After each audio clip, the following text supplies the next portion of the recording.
안녕하세요. 미리네 라이브 상무무입니다. 2022년 카타르 월드컵 아시아 지역 최종 예선을 치르는 가운데 이제 운명의 이란전입니다. 이란의 홈구장 아자디 스타디움에서 대한민국 대표팀은 단 한 번도 이란을 이겨본 적이 없습니다.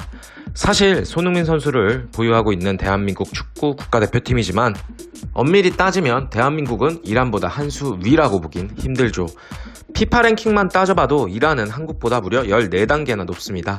이란이 22위를 기록하고 있고 한국은 36위를 기록하고 있습니다. 대한민국 축구 대표팀이 김민재 선수를 비롯하여 요새는 피지컬이 탈아시아급이라고 평가받고 있지만 이란의 피지컬도 아시아급은 아니다라는 것을 보여주고 있습니다. 과연 아자디 스타디움에서 열리는 대한민국과 이란과 대한민국의 경기에서 손흥민 선수가 또 한 번 우리 대표팀을 구해낼 수 있을까요? 네, 우선 지옥 같은 이란 원정길에서 대한민국은 공식전에서 승리를 해본 적이 한 번도 없습니다.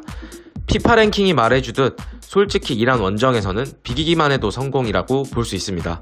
원정 경기에서 7전 0승 2무 5패 3득점 10실점으로 아주 열세를 보이고 있고요. 말씀드렸듯이 아자디 스타디움에서는 승리를 해본 적이 한 번도 없습니다. 이란과의 상대 전적은 총 31전 9승 9무 13패 33득점 33실점으로 일단 패가 더 많죠. 그리고 홈 경기만 따져본다고 하더라도 이란에게 그닥 좋지는 못합니다. 총 11전 2승 6무 3패 8득점 8실점으로 열세에 있습니다. 중립지역에서 치러진 경기는 13전 7승 1무 5패 그리고 22득점 15실점으로 약간의 우위를 점치고 있지만 총 전적으로 볼 때 대한민국 축구 대표팀은 이란에게 특히나 약했었습니다. 이란만 만나면 참 주눅든다 싶은 경기력을 많이 보여주는 경향도 있었는데요. 특히나 이란 원정길이 험난했던 이유는 홈 관중들의 일방적인 응원과 해발 1200m 이상에 지어진 고지대에 위치한 아자디 스타디움이라는 악명 높은 곳 때문인데요. 일단 해발이 높다는 건 선수들의 호흡에 문제가 올 수 있습니다.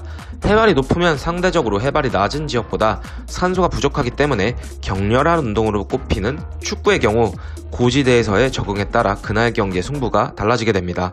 그래서 고지대에서 월드컵이 펼쳐지게 되면 그와 비슷한 고도의 연습장을 찾아서 월드컵 이전에 미리 적응 훈련을 하고 떠나죠.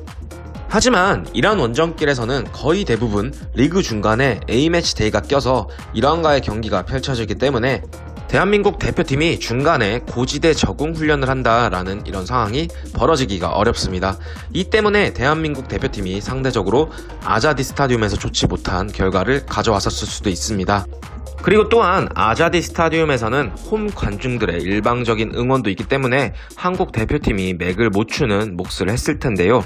시청자분들 중 성인 남성분들께서는 대부분 군대 경험이 있으실 겁니다.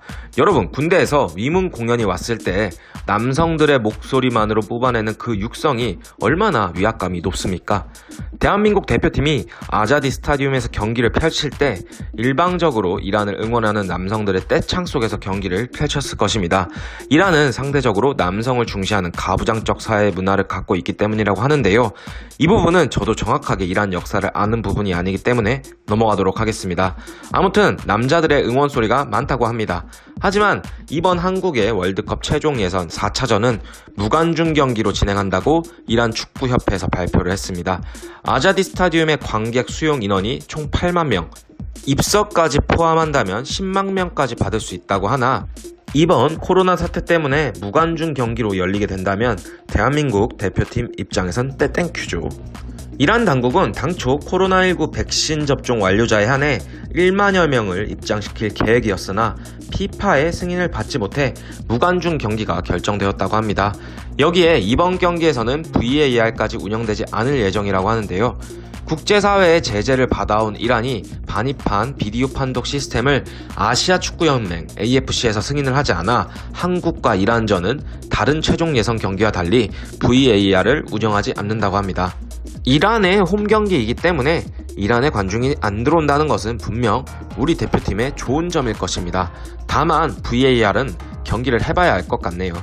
이처럼 이번 대한민국 대표팀은 이란 원정길에서 1승을 거둘 수 있는 절호의 찬스를 얻어냈습니다. 일단 대한민국에는 월드클래스 손흥민 선수가 있습니다. 대표팀은 아파도 약 먹고 뛰는 그런 곳이라고 인터뷰를 했던 손흥민 선수가 주장의 품격을 이란전에서 또 보여줄 수 있을지 기대하고 있는 상황입니다. 3차전이었죠. 시리아와의 경기에서 728일 만에 필드골과 더불어 해당 골이 극장 결승골로 한국에게 귀중한 승점 3점을 가져오게 되었습니다. 손흥민 선수가 영국 무대에서 한번 물꼬를 트면 또 몰아치는 모습을 보여줬었기 때문에 이번 이란과의 경기에서도 지난 시즌 EPL 파워랭킹 4위의 화려함을 보여줬으면 좋겠습니다. 그리고 당연히 토트넘 현지 팬들의 바람처럼 손흥민 선수가 부상을 당하는 일은 없어야 될 것이고요. 한국에게는 이번 이란 원정길이 너무너무 중요한 경기임을 선수들이 모두 알 테이기 때문에 확실한 준비를 하고 있을 것으로 믿습니다.